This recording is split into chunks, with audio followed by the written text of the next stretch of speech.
మనము ఈ ధనుర్మాసంలో శరీరమే ధనస్సు అంటారు. అందులో ఉన్న ఆత్మని ఈ ధనస్సు నుంచి విడిస్తే అది వెళ్ళి లక్ష్యంలో చేరుకోవాలి, అంటే పరమాత్మలో చేరుకోవాలి. అలా సాధన చేయాలి మనము అని ఉపనిషత్తులు చెప్తాయి మనకి. అందువల్ల ఈ ధనుర్మాసంలో ఈ విషయాన్ని మాట్లాడుకోవటం చాలా ప్రశస్తము అని భావన చేస్తూ ఈ ధనుర్మాసంలో ఈ యోగ వాసిష్ఠ విషయాన్ని మనం చెప్పుకుంటూ ఉన్నాం. అందులోనూ జీవుడి ప్రయాణం ఎట్లా ఉంటుంది అనే దాని గురించి. దీనిని ఉత్పత్తి ప్రకరణం అని పిలుస్తారు. ఉత్పత్తి అంటే జన్మ, జననం, పుట్టటం అని. కానీ ఇక్కడ పోవటం, మరణ విచారాన్నే ఎక్కువగా మాట్లాడుతున్నారే అని మనకు అనిపిస్తుంది. ఇవి రెండు ఎప్పుడు కలిసి ఉంటాయి. జనన మరణాలు ఎప్పుడు కలిసి ఉంటాయి. అది సత్యం. అది దాన్ని ఎవరు మార్చలేరు. ఒక వస్తువు పుట్టింది అంటే దాంతో పాటుగానే ఎక్స్పైరీ డేట్ కూడా పుడుతుంది. అది మనం మర్చిపోకూడదు. దీనికి ఒక ఎక్స్పైరీ డేట్ ఉంది, ఎందుకంటే అది పుట్టింది కాబట్టి. పుట్టింది ఏదైనా కూడా నశిస్తుంది. పుట్టనిది ఆ పరమాత్మ చైతన్యం మాత్రమే. అది పుట్టనిది కాబట్టి అది నశించేది కాదు. అది నిత్య సత్యమైనది, ఎప్పుడూ ఉండేది. అది అంతే. చాలా సింపుల్ ఇది. ఈ రెండు మాటలు గుర్తుపెట్టుకుంటే చాలు. పుట్టేవన్నీ నశించేవి, పుట్టనిది నశించనిది. పుట్టనిది ఏది అంటే ఆ పరమాత్మ చైతన్యం. అయితే పుట్టిన మనమేం చేయాలి అంటే నశించని స్థితికి వెళ్ళాలి. వెళ్ళాలి అంటే మనం అక్కడ లేమా, ఉన్నాము, మర్చిపోయాం. దాన్ని తెలుసుకోవాలి. మనము చైతన్య స్వరూపమైనది తెలుసుకోవాలి. అది ఎట్లా తెలుస్తుంది? ఆ శక్తి నాలో ఉంది అని ఎట్లా తెలుస్తుంది? ఆ శక్తి నేనే అయి ఉన్నానని ఎట్లా తెలుస్తుంది అంటే అది గురు ఉపదేశంతో తెలుస్తుంది, గురు కృపతో తెలుస్తుంది.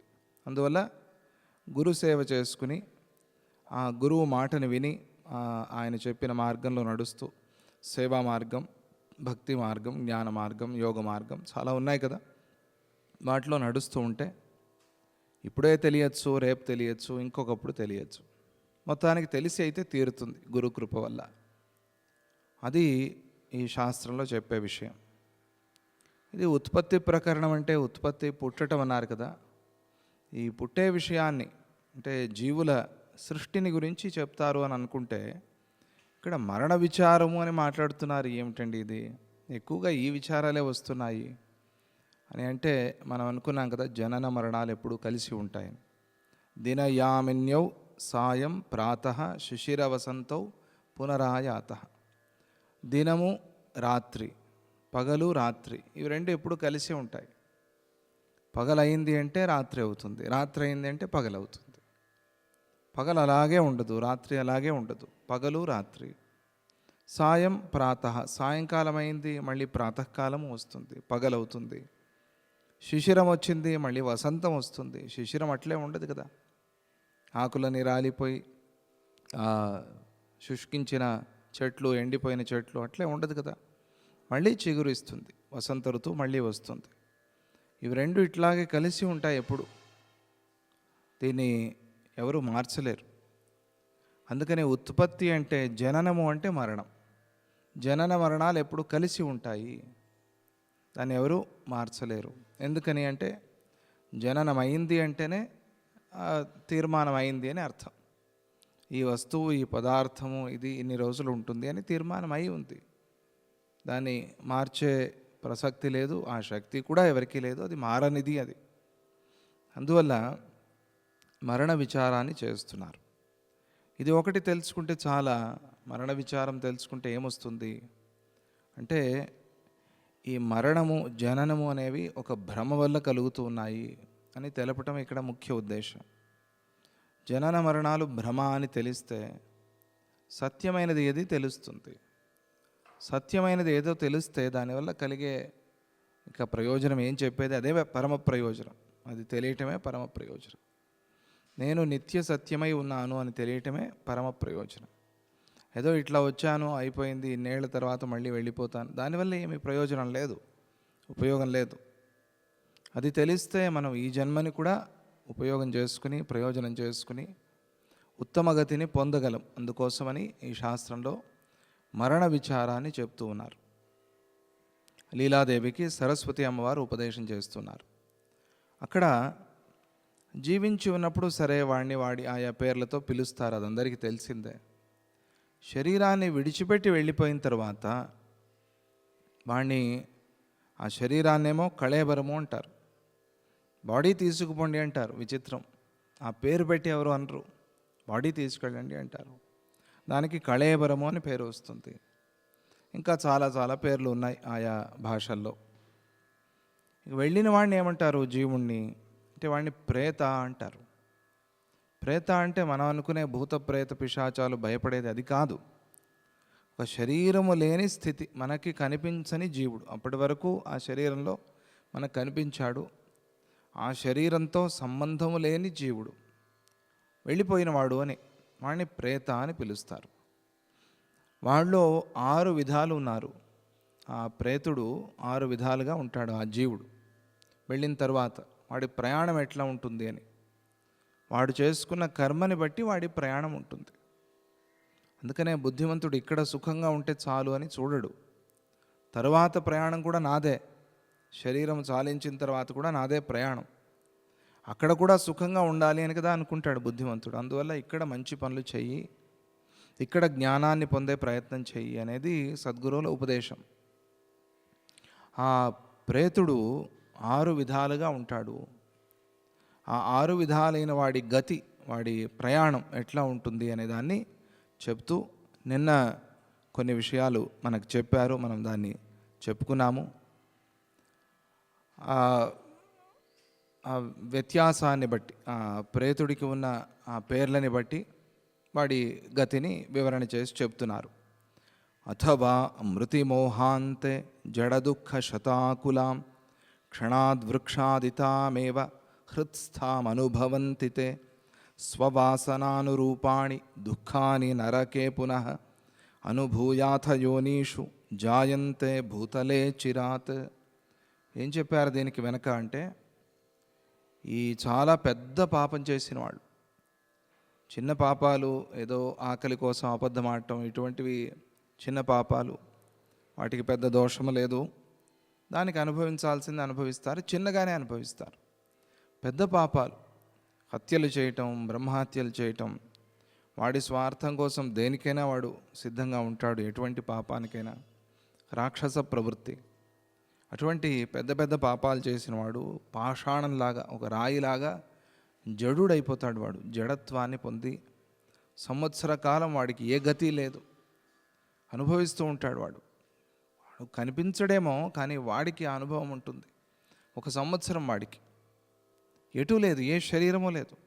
పోనీ ఏదో పాడు శరీరమైనా వస్తే పర్వాలేదు, శిక్షలైనా అనుభవించవచ్చు, అది కూడా రాదు వాడికి. నా గతి ఏమిటి అట్లా ఆలోచిస్తూ ఉంటాడు, ఏడుస్తూ ఉంటాడు, అంతే. చాలా హింస అది. సంవత్సర కాలం అట్లా ఉండిపోతాడు వాడు. మళ్ళీ ఏదో తగిన సమయంలో ప్రబుద్ధుడై వాసనాగర్భంతో అప్పుడు వాడికి ఏదో ఒక జన్మ, నరకయాతనని అనుభవించే ఒక శరీరం వస్తుంది. నరకయాతనలు ఘోరంగా అనుభవించి 100ల కొద్దీ జన్మలు ఎత్తి తరువాత, ఎన్ని జన్మలు, 100ల జన్మలు, లక్షల జన్మలు, ఆ కర్మక్షయం అయ్యేంత వరకు, ఆ పాపం పోయేంత వరకు ఆ పాపాన్ని అనుభవించే జన్మలు ఎత్తి ఎత్తి ఎత్తి వాడు ఎంతో దుఃఖాన్ని అనుభవిస్తాడు. తరువాత ఆ పాపం, ఆ కర్మక్షయం అయిన తరువాత ఎంత పాపం అని ఎవరు తీర్మానం చేస్తారు?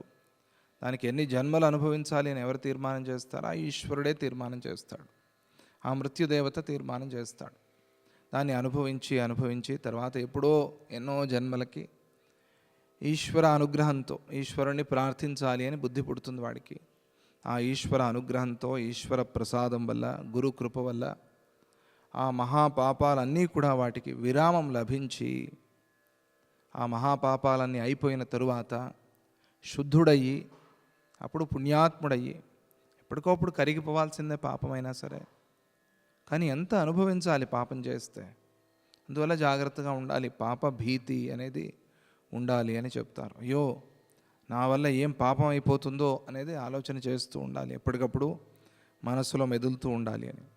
అప్పుడు దాని నుంచి విరామం కలిగి వాడి సంసార స్వప్నము శాంతిస్తుంది ఎప్పుడోది, ఎన్ని జన్మలకి, అది ఎన్ని లక్షల జన్మలకి. అప్పటి వరకు ఎందుకు అనుభవిస్తావు? ఈ జన్మనే సార్థకం చేసుకొని. ఇది ఈ శరీరం అనేది ఒక పడవలాగా, ఈ పడవతో ఈ సంసార సాగరాన్ని దాటు. ఈ పడవని ఉపయోగించుకో. ఈ పడవని పాడు చేసుకోవద్దు, వ్యర్థం చేసుకోవద్దు. మంచి పనులు చేయి, మంచి ఆలోచన చేయి, గురుసేవ చేసుకో. దాంతో ఈ పడవతో ఈ సముద్రాన్ని దాటు. దాని తరువాత ఇప్పుడు చెప్తున్నారు, మరి కొంతమంది మరణ మోహానంతరం అత్యంత దుఃఖంతో నిండిన జడ వృక్షాలు మొదలైన భావాన్ని హృదయంలో అనుభవిస్తారు. వృక్షత్వం వస్తుంది అంటే చెట్టు మనకి చాలా మంచి చేస్తుంది. చెట్టు లేకపోతే బతకలేం మనం. చెట్లు వేయాలి, చెట్లు నాటాలి, పోషించాలి, మనల్ని కాపాడేదే చెట్టు. కానీ ఒక్కసారి చెట్టుగా మనం అయ్యి ఆలోచన చేస్తే ఎంత కష్టమో దానికి. దానిలో ప్రాణం ఉంది. చెట్లో ప్రాణం ఉండేవన్నీ కూడా ఏదో రకంగా తమ కష్టాన్ని, దుఃఖాన్ని చెప్పుకోగలవు. ఇక్కడ కష్టం కలిగింది, పక్షి ఎగిరిపోతుంది.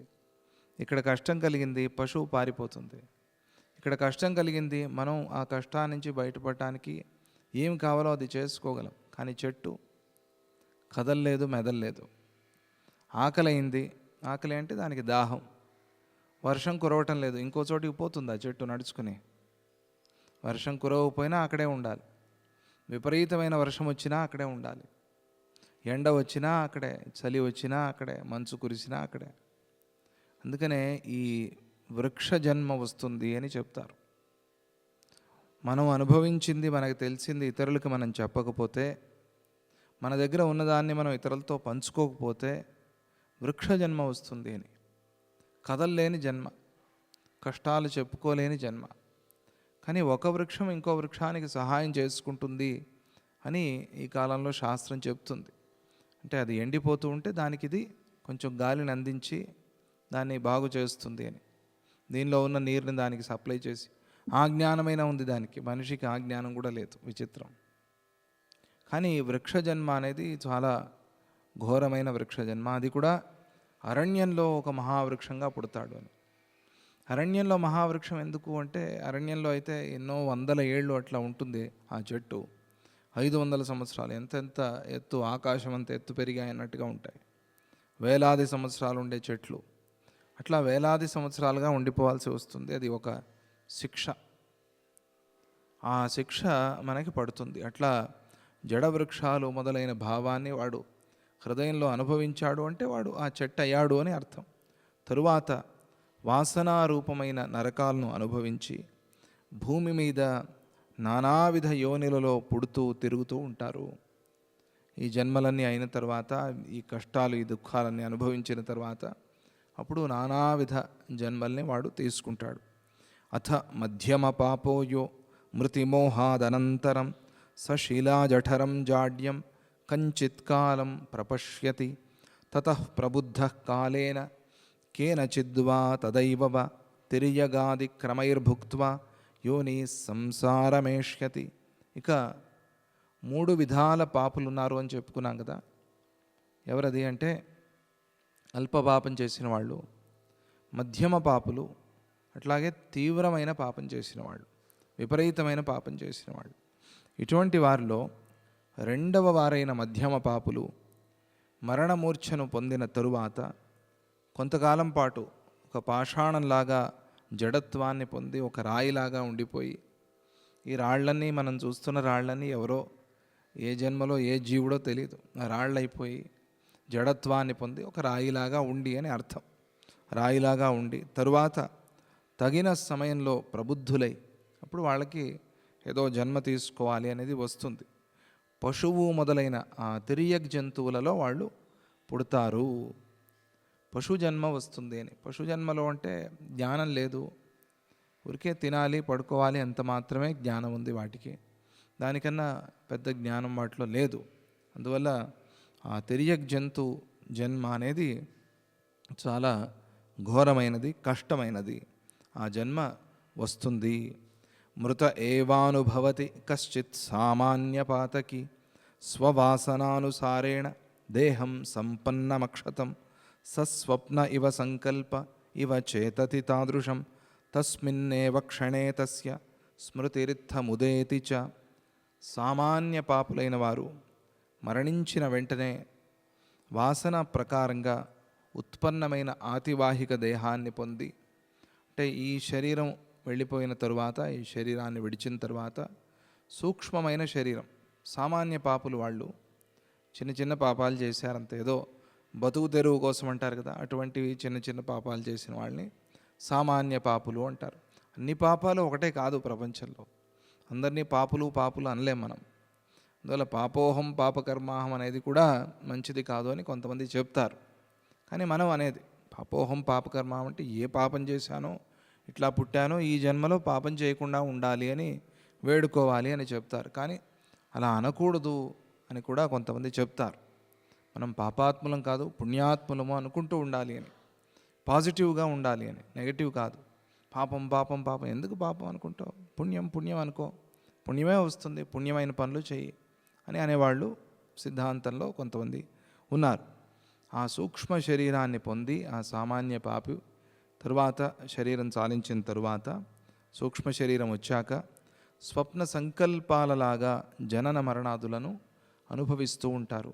ఇది సామాన్య పాపి అంటే ఎక్కువ రోజులు వెయిట్ చేయాల్సిన పని లేదు. వాడు చిన్న పాపమే చేశాడు కాబట్టి, ఆ పాపానికి ఆ రోజే అనుభవించేశాడు కాబట్టి ఏవో పాపాలు చేస్తూ ఉంటాం. ప్రతిరోజు తినేటప్పుడు ఒక పాపం, నడిచేటప్పుడు ఒక పాపం, స్నానం చేసేటప్పుడు ఒక పాపం, పడుకున్నప్పుడు ఒక పాపం, ఆలోచనలో ఒక పాపం, ఇట్లా చిన్న చిన్న పాపాలు అందరికీ ఉన్నాయి. మన ఆహారంలో ఎన్ని పోతున్నాయో మనకు తెలీదు. అన్నీ చూసేంత ఓపిక లేదు, సమయము లేదు మనకి. ఏదో చిన్న పురుగు, అయ్యో పురుగు వచ్చిందా అన్నంలో అని తీసి పక్కన పెడతారు. కొంతమంది దాంతో కూడా కలిపి తినేసేవాళ్ళు ఉన్నారు, అది వేరే విషయము. అట్లా తినే విషయంలో, మనం నీళ్లు తాగే విషయంలో కూడా నీళ్ళల్లో ఎన్ని ఉన్నాయో క్రిమి కీటకాలు, కానీ తాగాలి నీళ్లు, లేకపోతే బతకలేము. ఆ స్థితిలో మనం ఉన్నప్పుడు ఎన్నెన్ని పాపాలు చేస్తున్నాం. ఆ రోజే పడుకునే ముందు ప్రార్థన చేసి, ఈరోజు ఎన్ని పాపాలు చేశానో నేను, నాకు తెలీదు, అవి పట్టించుకునే స్థితిలో కూడా లేము మనం, అవి సర్వసాధారణమైపోయాయి. అందుకనే ఈరోజు చేసిన పాపం ఈరోజే నేను కడిగేసుకుంటున్నాను, ఈ పాపం ఈరోజే పోని గురుకృప వల్ల అని ప్రార్థన చేసుకుని పడుకోవాలి అని చెప్తారు. అప్పుడు ఈ పాపాల రాశి ఇట్లా ఇట్లా పేరుకుని కొండలాగా కాదు, ఆ రోజే క్లీన్ అయిపోయింది. అలా చేసుకోవటం ఉత్తమమైన లక్షణం, ఉత్తమమైన పని అది. వాడు స్వల్ప పాపమే చేశాడు కాబట్టి, సామాన్య పాపమే చేశాడు కాబట్టి, వాడికి శరీరం సాలించిన తరువాత మళ్ళీ వెంటనే ఏదో ఒక జన్మ వచ్చేస్తుంది. ఎక్కువ రోజులు ఒక బండరాయిలాగా ఉండటం, ఏదో చెట్టులాగా ఉండటం, ఏ గతి లేకుండా ఉండటం, ఇది కాకుండా వాడికి వెంటనే ఏదో ఒక జన్మ, ఒక కళ తర్వాత ఇంకో కళ వచ్చినట్టుగా వెంటనే వాడికి ఏదో ఒక జన్మ వచ్చేస్తుంది. ఏదో రేపు అనుభవించేది ఈరోజే అనుభవించేద్దామంటారే కొంతమంది, అలా అది ఏదో ఎప్పుడో వచ్చేది ఇప్పుడే వచ్చేసింది వెంటనే. అంటే వాడికి ఆ ముక్తి మార్గంలో ప్రయాణం సులభం అవుతుంది, తొందరగా వాడు ప్రయాణం చేస్తాడు అని. అలా వాడికి వెంటనే అనుభవానికి వస్తుంది, అదే క్షణంలో, అదే రోజు, అక్కడే. కానీ చేసే కర్మలన్నీ మనం చేస్తాం వాళ్ళ కోసం. వాళ్ళకి ఆ ప్రేత కర్మలన్నీ చేసి 10 రోజులు 11 రోజులు 13 రోజులు కర్మలన్నీ ఉన్నాయి కదా, సంవత్సరం చేసే కర్మలు, నెల చేసే కర్మలు, ఇవన్నీ చేస్తాం. అది ఎందుకు చేస్తాం, నిన్న మనం చెప్పుకున్నాం, మన కోసం. మనకు అది చేయటం వల్ల ఒక ఫలం వస్తుంది పితృకర్మ వల్ల, అందుకనే మనం చేస్తాం. అది వాళ్ళకి ఉపయోగపడుతుంది వాళ్ళ గమనంలో, వాళ్ళ ప్రయాణంలో. ఏతూత్తమ మహాపుణ్యా మృతి మోహాదనంతరం మృత ఏవానుభవతి కశ్చిత్ సామాన్యపాతకీ స్వవాసనానుసారేణ దేహం సంపన్నమక్షతం. ఏతూత్తమ మహాపుణ్యా మృతి మోహాదనంతరం స్వర్గ విద్యాధరపురం స్మృత్యా స్వనుభవంతి తే. ఎవరైతే ఉత్తమ పుణ్యాత్ములు ఉన్నారో, ఇక్కడ పాపుల గురించి చెప్పడం అయిపోయింది. ఇక ఉత్తమ ధర్మి అన్నారు, అంటే ఉత్తమ పుణ్యం చేసిన వాడు. కొంతమంది చాలా తక్కువగా మాట్లాడతారు, ఏ పొరపాటు మాట వస్తుందో, ఎవరికి ఏం కష్టం అవుతుందో చాలా తక్కువగా కర్మలు చేస్తారు. ఎంతవరకు అవసరమో అంతవరకు మాత్రమే, అంటే ఎప్పుడూ ఒక అంతర్ముఖంగా ఉన్నట్టుగా ఉంటారు వాళ్ళు. అది చాలా ఉత్తమ గుణం అది. ఎంత తక్కువ మాట్లాడితే అంత మంచిది. కర్మలు ఎంత అవసరమో అంత చేస్తే మంచిది. విపరీతంగా ఎప్పుడు ఎక్కడ మనం దొర్లిపోతామో, ఎక్కడ జారి పడిపోతామో తెలియదు. అందువల్ల కేర్ఫుల్గా ఉండాలి. ఆ ఉత్తమ పుణ్యాత్ములు ఉన్నారే, అటువంటి నిగ్రహం కలిగిన ఉత్తమ పుణ్యాత్ములు, వాళ్ళ విషయంలో మృతి మోహాదనంతరం వాళ్ళకి ఒక మరణ మోహం వచ్చింది. ఓహో, నేను మరణించాను అనేది ఒక మోహం. ఆ మోహం వీడికి వస్తూనే శరీరాన్ని విడిచిపెట్టి పోతాడు. అందుకని అది ఒక మూర్ఛ, అది ఒక చిన్న ప్రళయం. అది మహాప్రళయం కాదు, అది ఒక చిన్న ప్రళయం. అది ప్రళయం అయిన తర్వాత మళ్ళీ సృష్టి అవుతుంది కదా. వర్షమంతా వచ్చిన తర్వాత అంత వర్షం, ఆ వర్షం నీరు, వరద నీరు అంతా పోయి మళ్ళీ శుద్ధమవుతుంది కదా. అట్లే ఆ మరణ మూర్ఛపోయిన తర్వాత మళ్ళీ వీడికి జన్మ వస్తుంది. ఆ ఉత్తమ పుణ్యాత్ముడు ఈ మరణ మోహాన్ని పొంది స్వర్గాన్ని, వెంటనే వీడికి స్వర్గాన్ని పొందే ఒక శరీరం వస్తుంది వీడికి. అది ప్రయాణం, ఆ జీవుడి ప్రయాణం. మన ఆధ్యాత్మిక శాస్త్రం అంతా దీని మీదే నిలబడి ఉంది. ఇది లేకపోతే ఆధ్యాత్మికం లేదు. జీవుడు ఇంతే పుట్టాడు, ఈ జన్మ అయిపోయిన తర్వాత ఇంకేమీ లేదు అంటే ఇదేది అవసరం లేదు. మనం చేసే ఏ పని అవసరం లేదు. ఇంతే జన్మ అంటే పూర్వజన్మ లేదు, భవిష్యత్ జన్మ లేదు, ఇది ఒకటే జన్మ అని అంటే అదే నాస్తికవాదం. దాన్ని మనం అంగీకరించలేము, సాధ్యం లేదు అది. ఎందుకంటే పుట్టే వాళ్ళందరూ వేరే వేరే రకాలుగా ఉన్నారు. ఒక్కొక్కడి సంస్కారం ఒక్కొక్క రకంగా కనిపిస్తోంది. అప్పుడే అనిపిస్తుంది మనకి, ఏమిటిది ఎట్లా సాధ్యము? ఓహో, ఏదో పూర్వజన్మ సంస్కారము ఒకటి ఉంది అని దాన్ని బట్టి మనం పూర్వజన్మ, ఈ జన్మ, రాబోయే జన్మ, దీని మీద ఆధారం పడి ఉంది. ఆధ్యాత్మికం అంతా ఇదే, ఇంకేది లేదు. ఆధ్యాత్మికం అంటే ఇది మనస్సులో ఉంటే మిగతావన్నీ తెలుస్తాయి మనకి. వాడు తరువాత ఆ శరీరాన్ని చాలించిన తరువాత వెంటనే స్వర్గం, సశరీర స్వర్గం లోకమేతి అంటుంది వేదం. అట్లా వాడికి వెంటనే శరీరం, ఆ స్వర్గాన్ని అనుభవించడానికి కావలసిన శరీరం వాడికి వస్తుంది.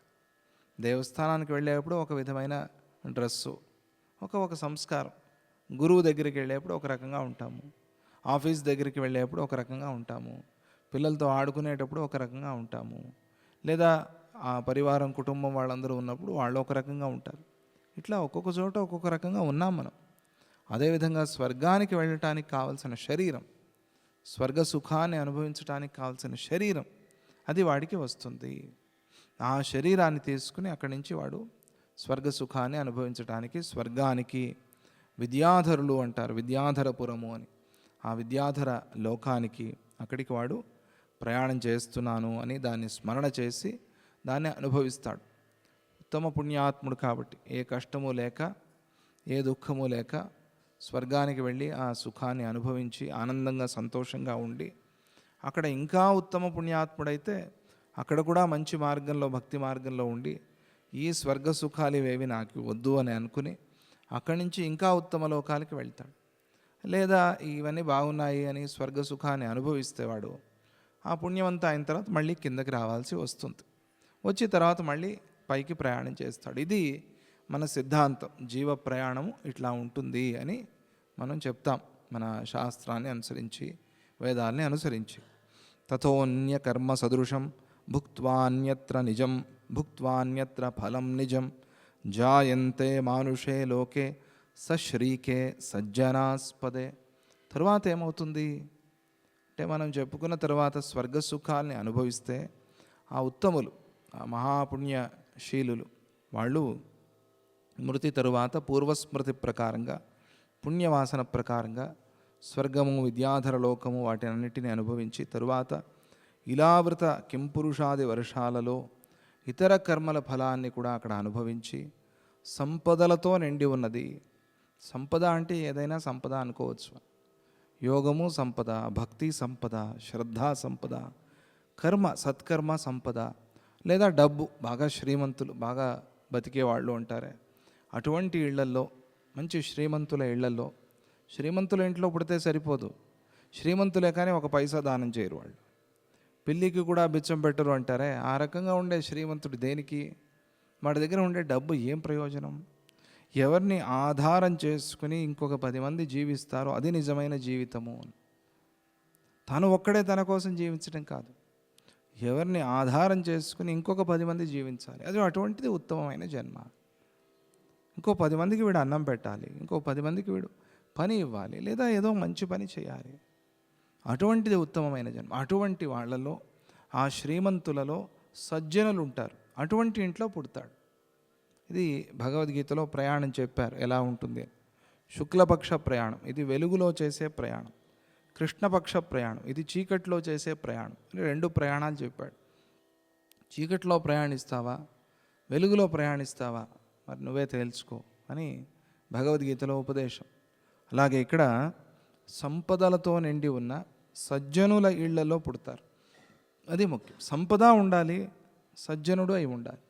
అటువంటి ఇంట్లో పుడతాడు, అటువంటి ఇంట్లో వాడికి జన్మ వస్తుంది అని.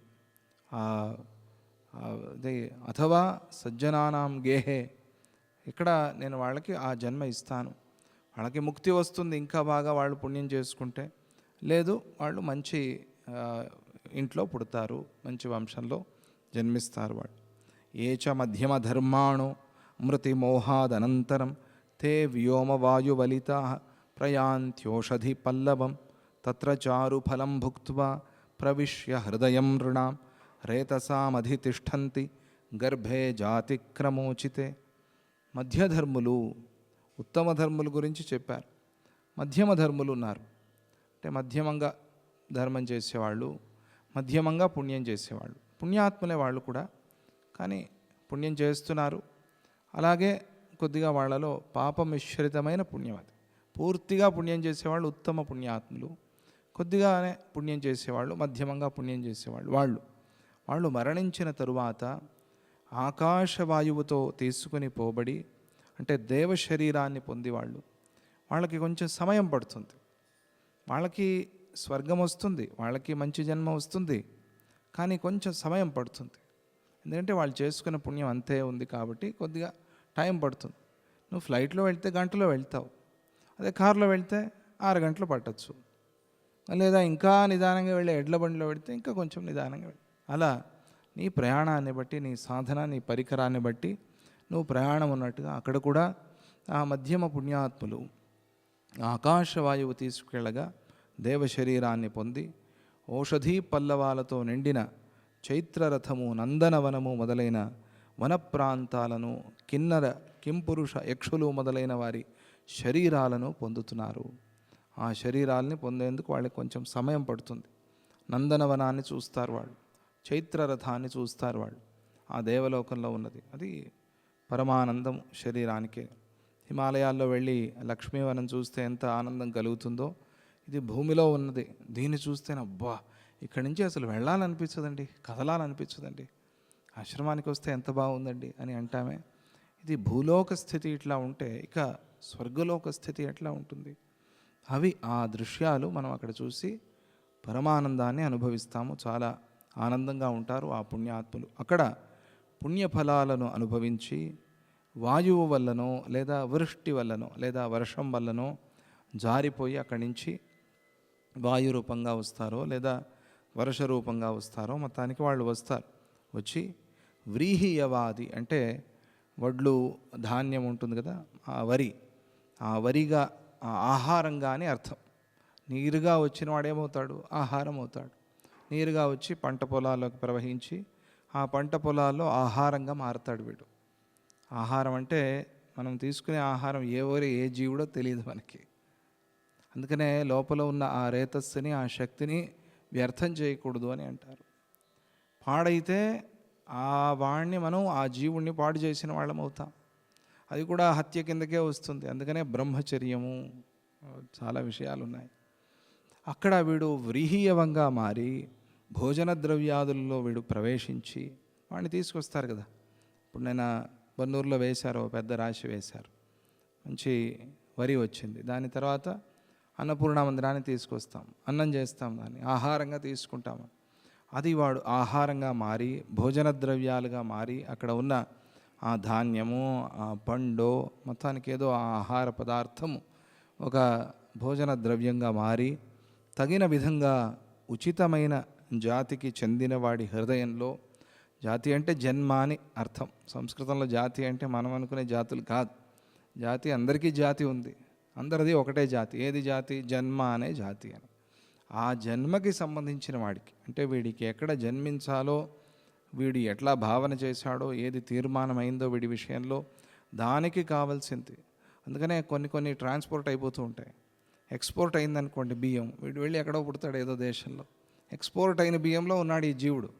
అక్కడికి వెళ్ళి ఆహారంగా వాళ్ళు తీసుకుని అక్కడ వీడు పుడతాడు. ఇది అందుకనే ఈ వ్యాపారాలు ఇవన్నీ వచ్చాయేమో అని అనిపిస్తుంది. అట్లా ఏమవుతుంది, ఈ జీవచక్రమే తిరుగుతోంది అంతే. ఎక్స్పోర్ట్ ఇంపోర్ట్ల ద్వారా జీవచక్రం తిరుగుతోంది. వీడు ఇక్కడ పుట్టాలి అని, ఎక్కడో వర్షం పడింది అనుకోండి అమెరికాలో, అక్కడ వరిలాగా ఉన్నాడు అనుకోండి, లేదా అక్కడ ఇంకోటి ఏదో అయ్యాడు అనుకోండి, అక్కడి నుంచి ఇంపోర్ట్, వీడు వచ్చి ఇక్కడ పుడతాడు, ఇక్కడ వాడు అక్కడికి పోయి పుడతాడు. ఇది చక్రం, ఇది జీవచక్రం. ఇది ఈ జన్మకి కావలసిన వాడి ఆ హృదయంలో ప్రవేశించి రేతస్సులో వెళ్ళి, ముందు హృదయంలో శక్తిగా అయి, తర్వాత వాడి రేతస్సులో వాడు ఆ జీవుడు ప్రవేశించి స్త్రీ గర్భంలో నివసించి జన్మను గ్రహిస్తున్నారు. ఇది ఉత్పత్తి, ఇది జన్మ. ఇట్లా అందరు జీవులు కూడా జన్మిస్తూ ఉన్నారు. ఇది పశుపక్షాదుల్లో ఎవరెలా కూడా సామాన్యమైంది. పశువు తిన్న ఆహారంగా పశు జన్మ, పక్షి తిన్న ఆహారంగా పక్షి జన్మ, ఇట్లా రకరకాలుగా ఆ జన్మలు వస్తూ ఉన్నాయి జీవులకి. స్వవాసనానుసారేణ ప్రేత ఏతాం వ్యవస్థితిం మూర్ఛాంతేనుభవంత్యంతః క్రమేణైవ క్రమేణ చ. ఎటువంటి మృత వ్యక్తి అయినా కూడా మరణించిన తరువాత ఈ నియమానికి కట్టుబడి ఉంటున్నారు. ఎవరైనా సరే, ఎటువంటి వాళ్ళైనా సరే దీనికి కట్టుబడి ఉంటారు. క్రమము ఇలాగే ఉంటుంది, దీంట్లో ఏ మార్పు ఉండదు. జన్మ అనేది ఇలాగే వాయువు వల్లనో లేదా వర్షం వల్లనో వస్తుంది జన్మ అనేది. తర్వాత మళ్ళీ వీడు ఇట్లా గర్భావాసం చేసి జన్మని పొందుతాడు. లేదా ఇంకొక విధంగా ఉండొచ్చు, కొన్నిసార్లు క్రమం అక్రమం, కొన్ని రకాలుగా వేరే వేరే రకంగా రావచ్చు. మొత్తానికి సంసారాన్ని అయితే జీవుడు పొందుతాడు. ఆదౌ మృత వయమితి బుధ్యంతే తదనుక్రమాత్ బంధుపిండాదిదానేన ప్రోత్పన్న ఇతి వేదినః తతో యమభటా ఏతే కాలపాశాన్వితా ఇతి నీయమానః ప్రజామ్యేభిః క్రమాద్యమపురం త్వితి. ఉద్యానాని విమానాని శోభనాని పునః పునః స్వకర్మభిః ఉపాత్తాని దివ్యానీత్యేవ పుణ్యవాన్ హిమాని కంటకశ్వభ్ర శస్త్రపత్రవనాని చ స్వకర్మ దుష్కృతోత్థాని సంప్రాప్తానీతి పాపవాన్. మొత్తానికి అజ్ఞానులందరూ స్వాత్మయందు రకరకాల భావాలను స్థితులను ఆరోపించుకుంటూ ఉంటారు. ఇదంతా ఆరోపణ. మన స్వస్వరూప అవస్థను మరిచిపోయి, మనం మరిచిపోయి, మన స్థితిని మనం మరిచిపోయి, మనలో ఏదో ఆరోపణ చేసుకుని ఆ ఆరోపాన్ని చేసిన దాన్ని అనుభవిస్తూ ఉన్నాం. మృతుడు మరణమూర్ఛ నుండి తేరుకున్న తరువాత నేను మరణించాను అని అనుకుంటాడు వాడు. చూసేవాళ్ళకేమో అప్పుడే పోయాడు, కానీ వాడు బయటికి వచ్చి ఆ శరీరాన్ని చూస్తాడు. వాడు ఓహో నేను ఈ శరీరాన్ని విడిచిపెట్టేశాను అని అనుకుంటాడు. నేను మరణించాను అని వాడికి అప్పుడు ఆ క్షణంలో అనిపిస్తుంది. ఆ భావన చేస్తాడు వాడు. తర్వాత పిండ ప్రదానం తరువాత, అప్పటి వరకు వాడికి ఆ శరీరానికి ఆ శక్తి కావాలి, ఇది సూక్ష్మంగా వెళ్ళి చేరుతుంది. ఇదంతా మనస్సు మీద ఆధారపడిన ప్రపంచం, ఇది మానసికమైన ప్రపంచం. ఇది మనస్సు లేకపోతే ఏమీ లేదు. వీళ్ళు పెట్టిన ఈ పిండ ప్రదానము మానసికంగా, అంటే అతి సూక్ష్మంగా వాడికి వెళ్ళి చేరుతుంది. ఇది ఎట్లా సప్లై అవుతుంది, ఎట్లా చేరుతుంది అంటే అట్లా వెళ్ళి చేరుతుంది అంతే. అది మనకి మాటల్లో తెలిసేది కాదు. అది మానసికంగా అతి సూక్ష్మంగా వెళ్ళి వాడికి చేరుతుంది. చేరిన తరువాత శరీరం వచ్చింది అని వాడు భావిస్తాడు. ఓహో నేను అయిపోయింది, ఇంకా దాంతో లింక్ కట్ అయిపోయింది. ఆ శరీరంతో అది వేరే ప్రపంచం, అది ఇంకా ఆ బ్రహ్మాండం వేరే. అక్కడే ఉన్నాడు కానీ ఆ బ్రహ్మాండం వేరే. ఈ బ్రహ్మాండం నుంచి ఇంకొక బ్రహ్మాండానికి వెళ్ళిపోయాడు. అయిపోయింది, ఇది దీంతో అయిపోయింది. రామ్ రామ్ అంటాడే అట్లా బంధాలు తెగిపోయాయి. ఈ శరీరం ఇంకా వాడికి కనిపించదు. ఆ శరీరం వేరే, అది దానివల్ల వచ్చిన ఆ శరీరం వచ్చింది అంటే జన్మ వచ్చింది అనుకుంటాడు. బంధువుల చేత పాథేయ శ్రాద్ధ తర్పితుడై, పాథేయ శ్రాద్ధం అంటే వీడికి మార్గంలో కావలసిన ఆహారాన్ని అందించే పని మనం చేస్తున్నాం. ఎవరో దారిలో వెళ్తున్నారనుకోండి, ఏదైనా ప్రయాణానికి పోతున్నారనుకోండి, హే పెట్టుకో అటుకులు కావాల్సి వస్తాయని ఇస్తామే, లేదా పిల్లలు ప్రయాణానికి వెళ్తూ ఒక చాక్లెట్ పెట్టుకొని ఇస్తామే, లేదా ఏదో ప్రయాణం చేస్తున్నావు 100 రూపాయలు పెట్టుకో, ఏమో దారిలో ఏం అవసరం అవుతాయో కాఫీ తిండికి అని ఇస్తారే. అట్లా పాథేయ శ్రాద్ధ తర్పితుడై వీడు ప్రయాణం చేసి వెళ్తున్నాడు కదా, ఆ మార్గంలో వీడికి అవసరం అవుతుంది అని ఆ శ్రాద్ధాన్ని చేస్తారు, ఆ తర్పణాలు ఇస్తారు. ఆ తర్పణాలు వాడికి వెళ్ళి చేరుతాయి. ఆ పితృకర్మ ద్వారా వాళ్ళని స్మరణ చేసి నదిలో ఉన్నప్పుడు ప్రొద్దున స్నానం చేసేటప్పుడు, స్నానం చేసిన తర్వాత మొత్తం అంతా స్నానం అయిందనుకోండి, చివరికి స్నానం అంతా అయిన తర్వాత పితృదేవతల్ని స్మరణ చేసుకుని నీళ్లు విడిచిపెట్టాలి అని. ఏం మంత్రాలు ఏమీ అవసరం లేదు మీకు, ఆ పితృదేవతలకి పూర్వీకులకి మంచిది కానీ అనుకుని నీళ్లు విడిచిపెడితే వాళ్ళు చాలా గుర్తుపెట్టుకుని మనల్ని అనుగ్రహిస్తారు. మంచిదవుతుంది, ఓహో వీడు నా దారి ఖర్చులకి ఇచ్చాడు వీడు అని చెప్పి సంతోషపడి అనుగ్రహిస్తారు వాళ్ళు. అలా స్నానమైన తర్వాత కూడా తర్పణాలు ఇచ్చిన దాంతోనే తృప్తి పడేవాళ్ళు వాళ్ళు. ఇంత భోజనం అంతా అయిన తర్వాత మనమే తిన్నది పితృదేవతలకి సంతోషం కానీ అని అనుకుంటే కూడా పితృదేవతలు అనుగ్రహిస్తారు. తిన్నది నువ్వు పితృదేవతల్ని స్మరణ చేస్తే మాత్రం వాళ్ళు నేను అనుగ్రహిస్తారు. ఎవరు జీవత్పితృకుడైనా సరే, తల్లిదండ్రి బతికి ఉన్నా సరే, పితృదేవతలను పూర్వజులు వాళ్ళ కోసం అట్లా స్మరణ చేస్తే కూడా వాళ్ళు అనుగ్రహిస్తారు. తాత ముత్తాతలు వాళ్ళు అట్లా అనుగ్రహిస్తారు. అంత శక్తి ఉన్న కర్మ అది, పితృకర్మ అని. వాళ్ళకి ఆ శ్రాద్ధ తర్పితుడై యముడి ఇంటికి వెళ్తాడు. అక్కడి నుంచి స్వర్గానికి వెళ్ళే వాళ్ళు కూడా నరకాన్ని దాటి వెళ్ళాలి అని చెప్తుంది శాస్త్రం. స్వర్గానికి వెళ్ళే ముందు కూడా నరకం చూసి, స్వర్గానికి వెళ్తున్నావు అక్కడ కొంచెం కేర్ఫుల్గా ఉండు, అక్కడ ఏమైనా వేషాలు వేస్తే ఇక్కడికి వస్తావు అని చూసి వెళ్ళాలి ముందు. అమ్మో ఇది చాలా భయంకరంగా ఉంది, ఇక్కడికి రాకూడదు అని కష్టాలు చూసి అయినా నేర్చుకోకపోతే మనిషే కాదు అని. ఇతరుల కష్టాలను చూసి ఈ కష్టాన్ని మనం అనుభవించాల్సి వస్తుందేమో, జాగ్రత్తగా ఉండాలి అని అనుకోకపోతే మనిషే కాదు. అందువల్ల అది చూపిస్తారు ముందు.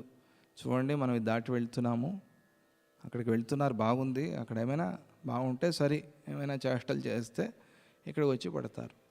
ఆ యముడి ఇంటికి వెళుతూ యమభటులు కాలపాశాన్ని ధరించి నన్ను తీసుకుని వెళ్తున్నారు అని భావిస్తాడు. అక్కడి వరకు ఆ బస్సే, ఎవరైనా ఆ బస్సులో వెళ్ళాల్సిందే, యమభటులతో పాటుగా వెళ్తారు వాళ్ళు.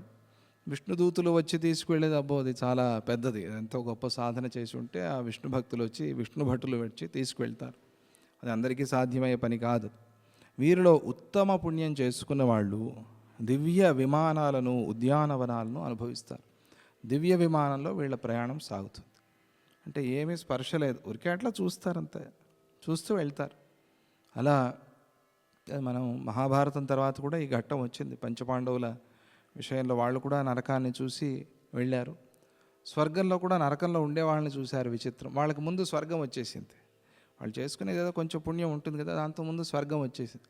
అక్కడ అహంకరించారట మళ్ళీ దుర్యోధనాదులు, మాకు స్వర్గం వచ్చింది చూసావా అని. అక్కడ మీసాలు తిప్పుతున్నారు వాళ్ళు. వెంటనే పడిపోయాడు వాడు.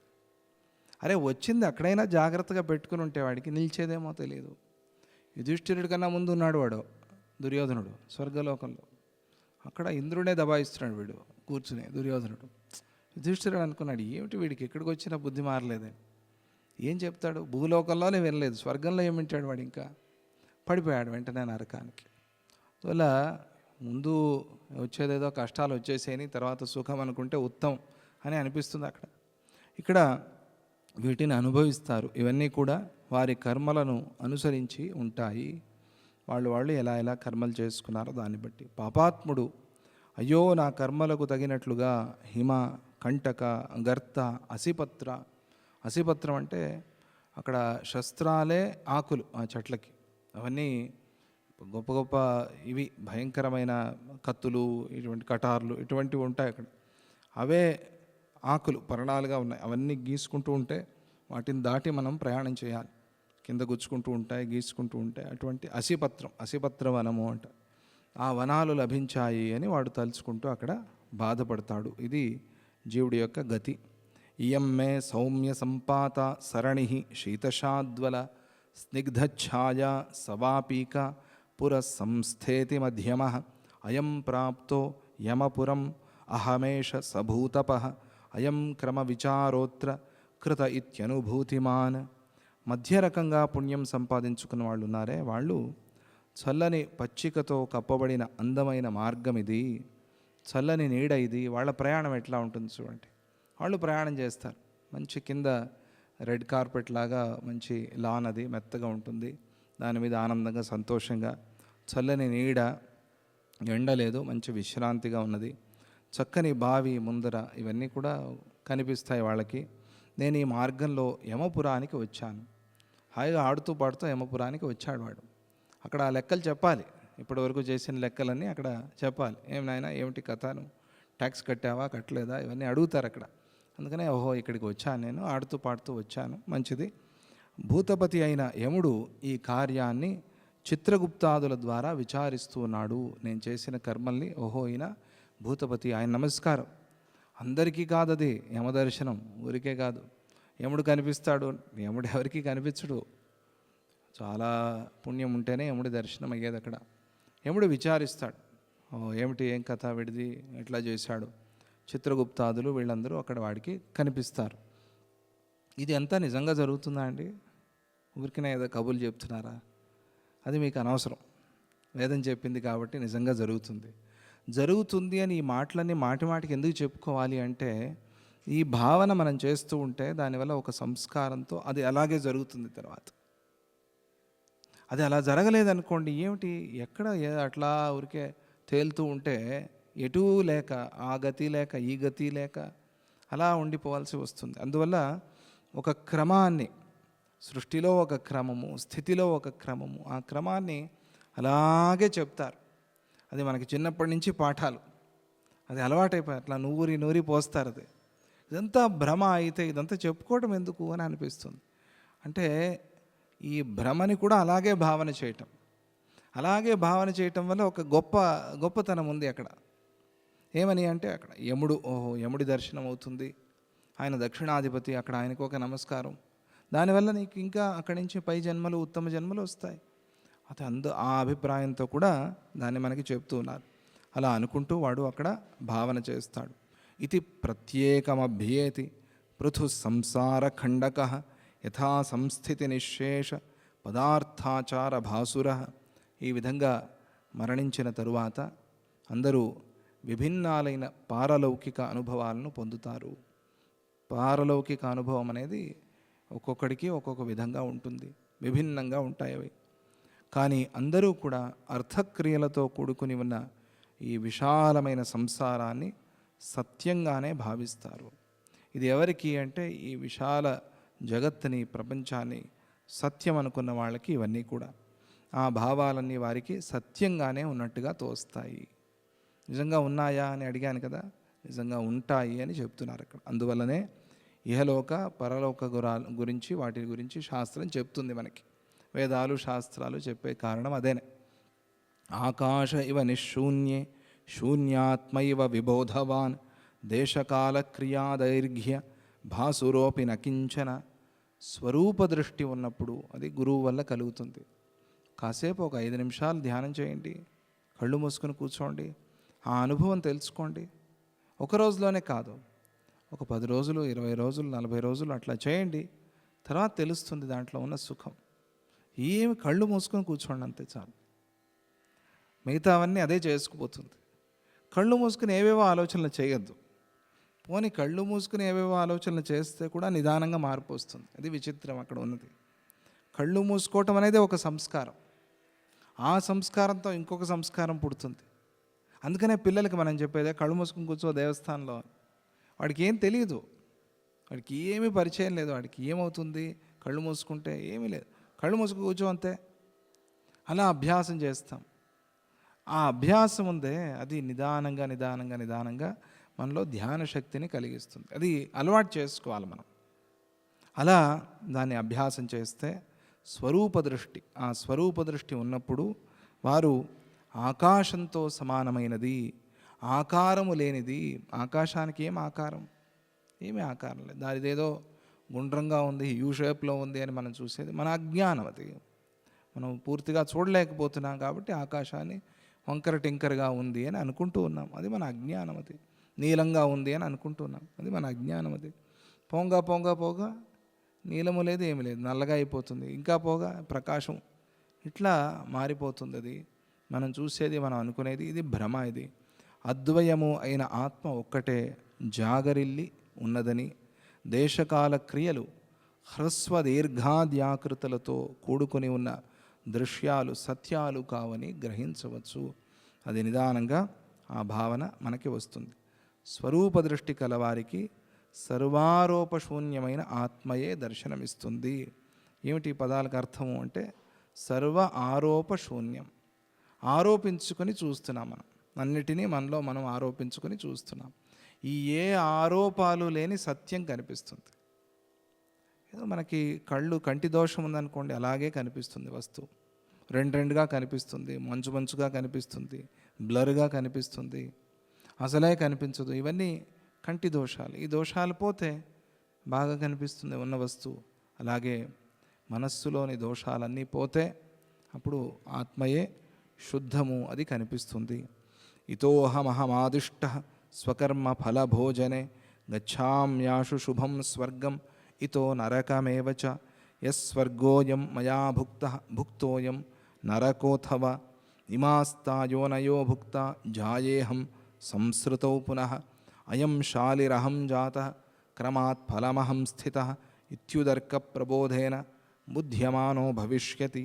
తరువాత యముడి ఇంటికి వెళ్ళిన ఆ జీవులు, యముడు మమ్మల్ని అందరినీ కూడా మా కర్మ ఫలాలను అనుభవించేలాగా చేస్తున్నాడు, మేము త్వరగా స్వర్గానికి వెళ్తున్నాము, నరకానికి వెళ్తున్నాము, పశుజన్మని స్వీకరిస్తూ ఉన్నాము అనుకుంటూ, నేను మనుష్యలోకానికి వచ్చాను, ఇక్కడ ధాన్య అంకురాన్ని అయ్యాను, ఒక బీజం అయ్యాను, అంటే జన్మకి కారణమైన బీజస్వరూపము నాకు వచ్చింది, నేను ఫలమయ్యాను, ఇప్పుడు ఏదో వరిగా మారాను లేదా ఏదో పండుగా మారాను అని అనుకుంటూ, అది దాన్ని తెలుసుకుని ఈ గింజగా ఉండటము, మొక్కగా ఉండటము మొదలైనవి జీవికి స్వర్గ నరకాలలాగా భోగస్థానాలు కావు. దీనివల్ల మన కర్మక్షయం కాదు. మనం నీరుగా మారాము, అక్కడి నుంచి బీజంగా మారాము, అక్కడి నుంచి వరిగా మారాము, లేదా ఏదో పండుగా మారాము. ఇది భోగస్థానం కాదు. అక్కడ మనకి ఏమీ తెలియదు. అందుకనే దాంట్లో ఏం పెట్టి చూసినా కూడా జీవుడేమి కనిపించడు. ఎంత సూక్ష్మంగా చూసినా కూడా జీవుడు కనిపించడు అక్కడ. ఎందుకని అంటే అక్కడ శరీరము భోగస్థానమైన శరీరం కాదు. ఉన్నాడంతే.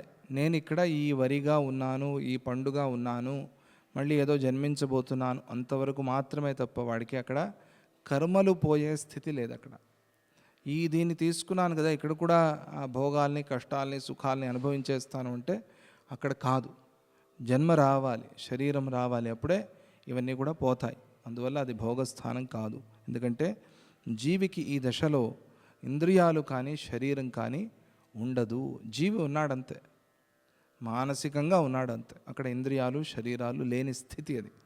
సంసుప్తకరణస్త్వేవం బీజతాం యాత్యసౌ నరే తద్బీజం యోనిగలితం గర్భో భవతి మాతరి. శరీరము, అంతఃకరణము, క్రియలు ఇవి ఏవీ లేని ఈ ధాన్యాంకురము మనుష్యుడి చేత తినబడి రేతస్సుగా మారుతోంది. తరువాత అది యోనిద్వారం గుండా మాతృగర్భంలోకి ప్రవేశిస్తోంది. ఇది ఉత్పత్తి ప్రకరణం కదా, ఇప్పటివరకు చెప్పారు. మళ్ళీ ఇప్పుడు సృష్టి స్థితిని చెప్తున్నారు. ఉపనిషత్తుల్లో చేసే చర్చ. సగర్భో జాయతే లోకే పూర్వకర్మానుసారతః భవ్యో భవత్యభవ్యో వా బాలకో లలితాకృతి. ఆ గర్భము పూర్వకర్మానుసారంగా అదృష్టవంతుడో లేదా దురదృష్టవంతుడో, పూర్వకర్మానుసారం వాడు ఎట్లా పుడతాడో, ఆరోగ్యంగా పుడతాడో, అనారోగ్యంతో పుడతాడో, లేదా మంచివాడిగా పుడతాడో, లేదా దుష్టాత్ముడిగా పుడతాడో, అది వాడి కర్మని బట్టి అదృష్టవంతుడో దురదృష్టవంతుడో అయినా ముద్దులొలికే ఒక చక్కని బిడ్డలాగా వాడు ఆ జీవుడు జన్మిస్తాడు. అది బాలుడో లేదా బాలికనో, అమ్మాయో అబ్బాయో తర్వాత పుట్టిన తర్వాత తెలుస్తుంది. ఇది ఉత్పత్తి ప్రకరణం ఇది. అందువల్ల ఆ జీవ జన్మ అనేది ఎట్లా ఉంటుంది అనేదాన్ని తెలిపారు. తతోను భవతీంద్వాభం యౌవనం మదనోన్ముఖం తతో జరాం పద్మముఖే హిమాశని వివచ్యుతాం. తరువాత పెరగటము తరగటము గల చంద్రుడిలాగా చంచలమైన యౌవనాన్ని అనుభవిస్తాడు ఆ జీవుడు. అందరికీ బాల్యము, కౌమారము, యౌవనం అనేది వస్తుంది. అది చంచలమైనది. ఆ యౌవనంలో మాకురు ధన జన యౌవన గర్వం, ధన జన యౌవన అన్ని నకారాలు చివరిలో. నా నా నా అని చెప్పడం కోసం, వద్దురా వద్దురా వద్దురా అని చెప్పడం కోసం ధన వద్దురా, జన వద్దురా, యౌవన వద్దురా, ధన జన యవ్వన గర్వాలు చేయొద్దురా అని చెప్పటం, ఈ గర్వం పనికిరాదురా, దీంతో పాడైపోతావురా అని చెప్పటం, వద్దు వద్దు వద్దు వద్దు అని. ధన జన యవ్వన గర్వం ఇది అందరికీ వస్తుంది. ఈ మూడిట్లో ఏ ఒకటి ఉన్నా గర్వం వస్తుంది. ఈ మూడు ఒకే చోట ఉంటే ఏం చెప్పాలి అంటారు. అలా ఉన్నవాళ్ళు ఉన్నారు, అంత గర్వించిన వాళ్ళు, పాడైపోయిన వాళ్ళు ఉన్నారు. అందుకనే కేర్ఫుల్గా ఉండాలి. అలా అక్కడ పెరిగే చంద్రుడిలాగా ఒకసారి క్షీణిస్తాడు, ఒకసారి పెరుగుతాడు. పూర్ణిమ చంద్రుడే అమావాస్య చంద్రుడు అవుతున్నాడు. అట్లా యవ్వనము చంచలమైనది. ఆ చంచలమైన యవ్వనం వస్తుంది. ఆ తరువాత తామర పువ్వు పైన పిడుగుపడినట్లుగా ముసలితనం వచ్చి యవ్వనాన్ని ఆవరిస్తుంది. యవ్వనం అంతా వెళ్ళిపోయి, దీన్ని వైరాగ్య ప్రకరణలో చాలా చెప్పాడు శ్రీరామచంద్రుడు. అబ్బో, చాలా చాలా చెప్పుకున్నాం. 2015లో చాలా చెప్పుకున్నాం. మళ్ళీ అది అవసరం లేదు మనకి.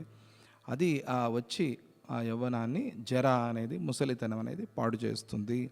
తతోపి వ్యాధి మరణం పునర్మరణమూర్ఛన పునఃస్వప్నవదాయాతం పిండైర్దేహ పరిగ్రహం యాం యాతి పునర్లోకం పునరేవ భ్రమక్రమం భూయో భూయోనుభవతి నానాయోన్యంతరోదయే ఇత్యాజవం జవీభావ మామోక్షమతిభాసురం భూయో భూయోనుభవతి వ్యోమ్నేవ వ్యోమరూపవాన్.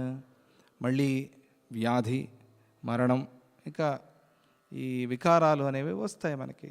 శరీరం అట్లా అయిన తర్వాత నిదానంగా ఒక యాపిల్ పండు కదా, ఎండిపోయి అలా అలా అలా అయినట్టుగా, క్షీణించినట్టుగా, అలా అన్ని మార్పులు అందరికీ సహజం. శరీరం అన్న తర్వాత మరణ మూర్ఛ, అది ఒక మూర్ఛ. మరణించాను అని ఒక మూర్ఛ. బంధువులు అర్పించిన పిండ ప్రదానం వల్ల ఇంకొక దేహాన్ని గ్రహించటం అనేది కలలాగా జరిగిపోతాయి. కళ నుంచి కళకి ఎప్పుడు మారిపోయామో తెలియనట్టుగా అలా కళ నుంచి ఇంకొక కళకి, జన్మ నుంచి ఇంకొక జన్మకి వెళ్ళిపోవటం, మళ్ళీ యమలోకానికి వెళ్ళి భ్రమను అనుభవిస్తూ నానావిధ యోనులలో తిరుగుతూ ఉండటం జరుగుతుంది. ఆకాశరూపమైన ఆత్మ ఆకాశమందే జీవభ్రాంతిని పొందటం దగ్గర నుంచి మోక్షం పొందటం వరకు ఇటువంటి మార్పులను పొందుతూనే ఉండటం అనేది జరుగుతుంది. ఎప్పుడు ఆగుతుందండి ఈ చక్రము అంటే, మోక్షం వచ్చేంత వరకు ఈ చక్రం ఆగదు, అలాగే తిరుగుతూ ఉంటుంది. వచ్చాక ఈ చక్రం అనేది ఆగుతుంది. జీవుడు ముక్తుడయ్యేంత వరకు ఈ చక్రంలో పడి తిరగటం అనేది తప్పదు. ఈ చక్రం కావాలా, ఈ చక్రం నుంచి బయటపడాలి అంటే ఆ గురు మార్గంలో గురువు చెప్పిన సాధన చేస్తూ నడుచుకో. లేదు చక్రంలోనే ఉంటాను అంటే ఆ చక్రంలోనే ఉండు. చెప్పటం మా ధర్మము, చేయటము మీ ధర్మము. యథేచ్ఛసి తథా కురు అని వాళ్ళు అక్కడి వరకు మనకి చెప్పేస్తారు. అప్పుడు ఆ లీలాదేవి ఒక ప్రశ్న వేస్తుంది. ఏమిటా ప్రశ్న అంటే, త్వం అని పిలువబడే ఈ జీవుడు, వీడి పేరు త్వం, తత్వమసి అంటారే, త్వం, నువ్వు నువ్వు నువ్వు, త్వం త్వం అనుకుంటూ ఉంటాడు వీడు.